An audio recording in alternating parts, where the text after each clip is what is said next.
Assalamualaikum warahmatullahi wabarakatuh. Perkenalkan nama saya Muhammad Zio Maulana dengan NIM 2019 31125. Di sini saya akan menyelesaikan tugas ujian akhir semester mata kuliah Proyek Teknologi Informasi. Di sini saya akan mengangkat proyek pariwisata digital. Apa sih pariwisata digital? Pariwisata digital adalah integrasi teknologi digital dalam sektor pariwisata untuk meningkatkan pengalaman wisatawan. Proyek ini bertujuan untuk mengembangkan platform digital yang dapat memberikan informasi lengkap tentang destinasi wisata, layanan pemesanan online, dan fitur interaktif lainnya. Selanjutnya adalah lingkup objek proyek. Yang pertama ada sistem registrasi. Proyek ini akan berfokus pada pengembangan sebuah platform registrasi online untuk wisatawan. Tujuannya agar mempermudah wisatawan dalam membeli tiket dan melakukan pembayaran secara online tanpa mengantri terlebih dahulu, dan juga meningkatkan efisiensi registrasi wisatawan. Yang kedua, ada manajemen destinasi. Proyek ini bertujuan pada pengelolaan data dan monitoring secara digital dengan tujuan memudahkan para pekerja memanajemen destinasi wisata. Lalu yang ketiga ada promosi wisata, yaitu pembuatan dan pengelolaan konten promosi wisata melalui berbagai kanal digital yang bertujuan untuk mengoptimalkan promosi pariwisata melalui platform digital untuk menarik exposure para pengunjung yang belum mengetahui wisata ini. Selanjutnya ada simulasi pelaksanaan proyek. Yang pertama ada tahap pelaksanaan yang meliputi studi kelayakan, penyusunan proposal, dan rapat persiapan. Yang kedua ada tahap pengembangan sistem yang meliputi pembangunan infrastruktur, penyediaan fasilitas, dan pelatihan SDM. Dan yang ketiga ada tahap pengujian dan pelatihan, melakukan promosi dan pemasaran destinasi wisata melalui berbagai media dan platform. Yang keempat ada implementasi dan monitoring yang menilai keberhasilan proyek melalui monitoring dan evaluasi terhadap target yang telah ditetapkan. Selanjutnya ada WBS, yaitu Work Branch Structure. Yang pertama ada aktivitas, itu anggarannya 10%. Lalu yang kedua ada pengembangan sistem, anggarannya 50%. Dan yang ketiga ada pengujian dan pelatihan, anggarannya 20%. Lalu ada implementasi dan monitoring, anggarannya 20%. Berikut adalah detail work breakdown struktur, yaitu yang pertama ada perencanaan.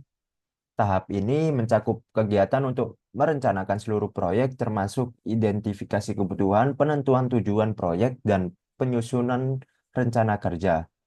Tujuannya adalah memastikan proyek memiliki arah yang jelas, sasaran yang terstruktur, serta rencana yang realistis dan komprehensif untuk mencapai tujuan proyek. Di dalam perencanaan ini terdapat studi kelayakan, penyusunan proposal, rapat persiapan. Studi kelayakan adalah melakukan analisis menyeluruh terhadap aspek teknis, ekonomis, dan legal untuk menentukan apakah proyek layak dilaksanakan. Tujuannya adalah memastikan bahwa proyek dapat dijalankan dengan sukses dan memberikan manfaat yang signifikan dibandingkan dengan biaya dan risiko yang dihadapi. Untuk studi kelayakan dibutuhkan anggaran senilai 25 juta. Lalu ada penyusunan proposal, yaitu menyusun dokumen proposal yang menjelaskan tujuan, manfaat, rencana pelaksanaan, dan anggaran proyek. Tujuannya adalah mendapatkan persetujuan dan pendanaan dari pihak yang berwenang atau investor untuk melaksanakan proyek. Dibutuhkan anggaran sebesar 15 juta. Lalu ada rapat persiapan, yaitu menyusun dokumen proposal yang menjelaskan tujuan, manfaat, rencana pelaksanaan, dan anggaran proyek. Tujuannya adalah mendapatkan persetujuan dan pendanaan dari pihak yang berwenang atau investor untuk melaksanakan proyek dan dibutuhkan anggaran senilai 10 juta. Selanjutnya adalah pengembangan sistem. Tahap ini mencakup seluruh kegiatan pengembangan teknologi yang diperlukan untuk mendukung proyek pariwisata. Di dalam pengembangan sistem terdapat desain sistem, pengembangan platform registrasi, pengembangan sistem manajemen destinasi, pengembangan sistem promosi. Desain sistem adalah merancang arsitektur sistem dan menentukan spesifikasi teknis yang dibutuhkan. Tujuan dari desain sistem adalah membuat blueprint yang akan digunakan dalam pengembangan sistem agar sesuai dengan kebutuhan dan tujuan proyek. Proyek ini membutuhkan anggaran senilai 50 juta. Lalu ada pengembangan platform registrasi, yaitu mengembangkan sistem pendaftaran yang memungkinkan pengguna mendaftar untuk layanan atau aktivitas yang ditawarkan.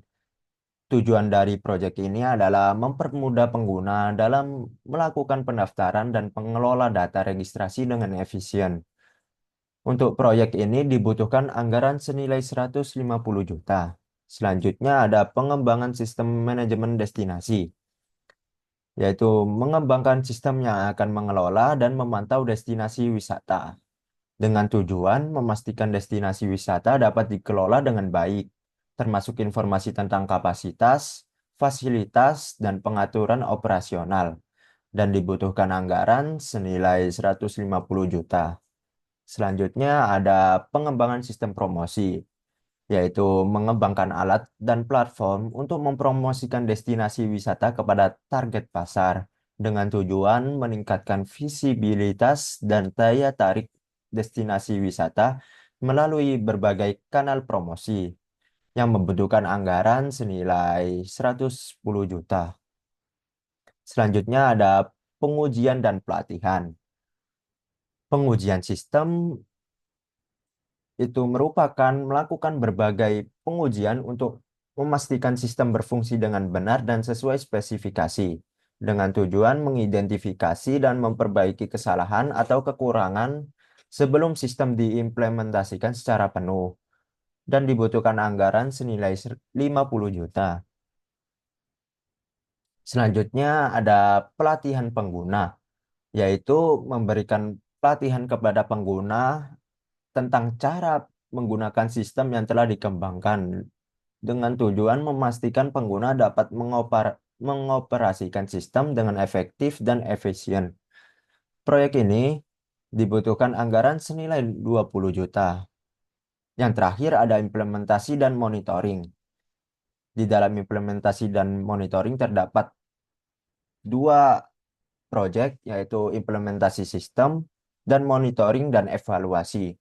Yang pertama, implementasi sistem, yaitu mengimplementasikan sistem yang telah dikembangkan ke lingkungan operasional yang sebenarnya, dengan tujuan memastikan sistem siap digunakan oleh pengguna dan dapat beroperasi secara optimal. Pada proyek ini dibutuhkan anggaran senilai 30 juta.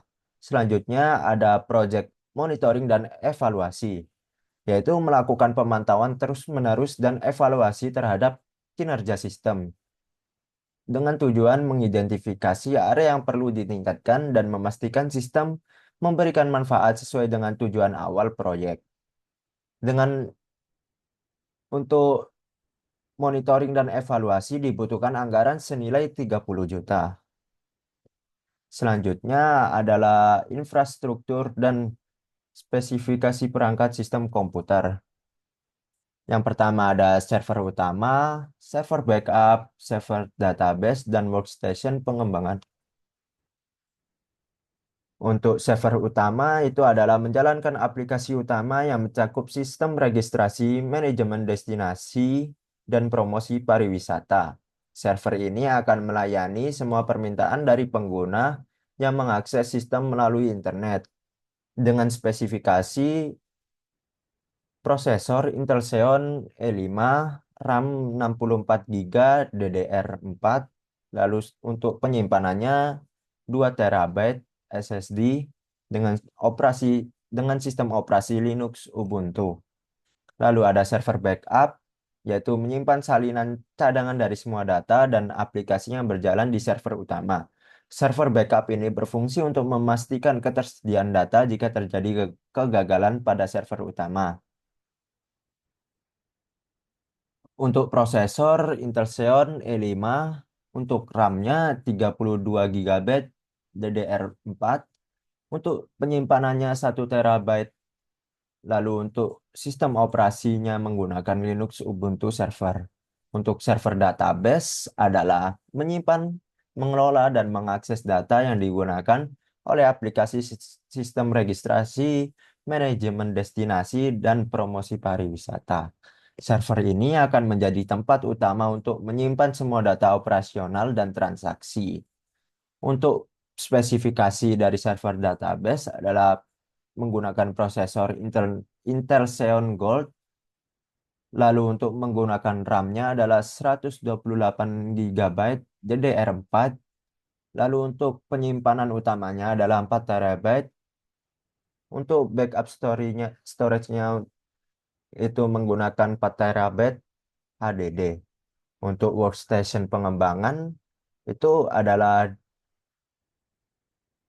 penggunaan yang digunakan oleh tim pengembang untuk mengembangkan, menguji, dan memelihara aplikasi. Workstation ini harus cukup kuat untuk menangani tugas pengembangan perangkat lunak seperti penulisan kode, kompilasi, dan pengujian aplikasi.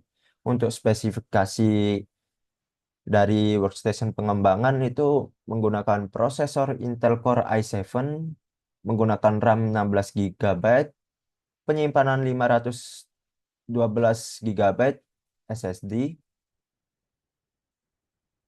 Lalu selanjutnya adalah tim sumber daya.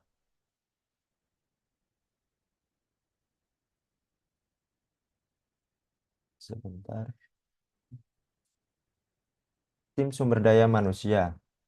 Yang pertama ada manajer proyek yang bertanggung jawab atas keseluruhan pelaksanaan proyek, menyusun rencana proyek dan jadwal kerja, mengelola anggaran dan sumber daya, mengkoordinasikan komunikasi antara semua tim dan pemangku kepentingan, memantau kemajuan proyek dan memastikan bahwa semua tugas selesai tepat waktu dan sesuai anggaran, mengidentifikasi dan mengatasi resiko serta masalah yang muncul selama proyek berjalan. Yang kedua ada tim pengembang. Tim pengembang terdapat dua divisi, terdapat front-end developer dan juga back-end developer. Yang pertama, front-end developer tugasnya adalah mendesain dan mengembangkan antarmuka pengguna aplikasi, mengimplementasikan desain yang responsif dan interaktif, lalu melakukan pengujian UI untuk memastikan kompatibilitas dengan berbagai perangkat dan browser. Yang kedua ada back-end developer. Tugas dari back-end developer itu adalah mengembangkan logika server dan manajemen database. Yang kedua ada membuat API dan integrasi sistem, mengelola dan mengoptimalkan server dan database, bekerja dengan tim front-end untuk mengintegrasikan antar muka pengguna dengan fungsionalitas back-end, menjamin keamanan dan aplikasi data. Selanjutnya adalah tim pengujian. Tim pengujian terdapat dua divisi, terdapat Quality Assurance Engineer dan Tester. Quality Assurance Engineer bertugas untuk merancang dan melaksanakan rencana pengujian untuk memastikan kualitas aplikasi, mengidentifikasi dan melaporkan masalah bug, melakukan pengujian UI untuk memastikan kompatibilitas dengan berbagai perangkat dan browser, memastikan bahwa aplikasi memenuhi standar kualitas dan persyaratan fungsional. Lalu yang kedua ada tester. Tugas dari tester adalah menjalankan pengujian manual untuk aplikasi, melakukan uji coba fungsionalitas, keamanan, dan performa, mendokumentasikan hasil pengujian dan masalah yang ditemukan, bekerja dengan QA engineer untuk menindaklanjuti dan menyelesaikan masalah. Lalu ada tim implementasi. Tim implementasi terdapat tiga divisi. Yang pertama terdapat IT support, trainer, dan database administrator. IT support bertugas untuk menyediakan dukungan teknis selama proses implementasi sistem, menyiapkan dan mengkonfigurasi perangkat keras dan perangkat lunak, menangani masalah teknis yang mungkin timbul di saat dijalankannya implementasi, bekerja dengan tim pengembang dan pengguna untuk memastikan transisi yang lancar. Selanjutnya ada trainer. Tugas dari trainer adalah yang pertama menyusun materi pelatihan dan melakukan pelatihan pengguna akhir. Yang kedua, mengembangkan dokumentasi pelatihan dan panduan pengguna, membantu user untuk memahami dan menggunakan sistem baru dengan efektif. Dan yang terakhir, menyediakan dukungan pasca pelatihan untuk pertanyaan atau masalah. Selanjutnya ada database administrator yang bertugas untuk merancang skema basis data yang efisien dan sesuai dengan kebutuhan sistem. Yang kedua, membuat dan mengelola tabel indeks dan relasi antar tabel. Yang ketiga, menyusun struktur basis data yang mendukung performa dan skabilitas sistem. Yang keempat, mengelola migrasi data dari sistem lama ke sistem baru jika ada. Selanjutnya ada tim promosi. Tim promosi terdapat dua divisi. Terdapat konten kreator dan digital marketing spesialis. Yang pertama, konten kreator bertugas untuk membuat dan mengelola konten untuk promosi pariwisata. Yang kedua, mengembangkan materi pemasaran seperti artikel, gambar, video, dan posting di media sosial. Yang ketiga, bekerja dengan tim digital marketing untuk merancang kampanye promosi. Dan yang terakhir, menyusun dan melaksanakan strategi konten untuk menarik pengunjung. Lalu ada digital marketing spesialis yang bertugas untuk merancang dan melaksanakan kampanye pemasaran digital, mengelola iklan berbayar, SEO, dan strategi pemasaran digital. Yang ketiga ada menganalisis kinerja kampanye dan membuat laporan hasil. Yang terakhir mengidentifikasi peluang untuk meningkatkan visibilitas dan engagement online.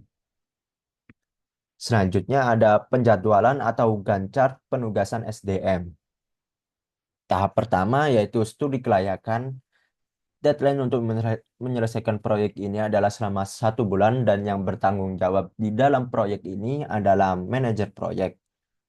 Selanjutnya ada penyusunan proposal, yaitu deadline untuk menyelesaikan proyek. Proyek ini adalah selama 1 bulan. Yang bertanggung jawab dalam proyek ini adalah manajer proyek. Lalu ada desain sistem dan deadline untuk menyelesaikan proyek ini adalah selama 2 bulan. Yang bertanggung jawab adalah front-end developer dan back-end developer. Selanjutnya, pengembangan platform registrasi untuk deadline menyelesaikan proyek ini adalah selama 3 bulan dan yang bertanggung jawab front-end developer dan back-end developer. Selanjutnya ada pengembangan sistem manajemen. Untuk deadline dari proyek ini selama 3 bulan dan yang bertanggung jawab front-end developer dan back-end developer. Selanjutnya ada pengembangan platform promosi untuk menyelesaikan deadline ini adalah selama 3 bulan untuk yang bertanggung jawab front-end developer dan back-end developer serta content creator dan digital marketing spesialis. Lalu ada pengujian sistem untuk menyelesaikan proyek ini dibutuhkan selama 2 bulan. Yang bertanggung jawab adalah QA engineer dan tester. Selanjutnya ada pelatihan pengguna untuk menyelesaikan proyek ini adalah selama 2 bulan dan yang bertanggung jawab adalah IT support dan trainer. Selanjutnya ada tahap implementasi sistem untuk menyelesaikan proyek ini selama 2 bulan dan yang bertanggung jawab adalah IT support. Lalu ada yang terakhir ada monitoring dan evaluasi untuk menyelesaikan deadline proyek ini adalah selama 3 bulan dan yang bertanggung jawab adalah manajer proyek. Berikut adalah estimasi anggaran dari setiap kegiatan. Yang di tabel sebelah kiri adalah eh, tahap kegiatan, lalu untuk di tabel di sebelah kanan adalah eh,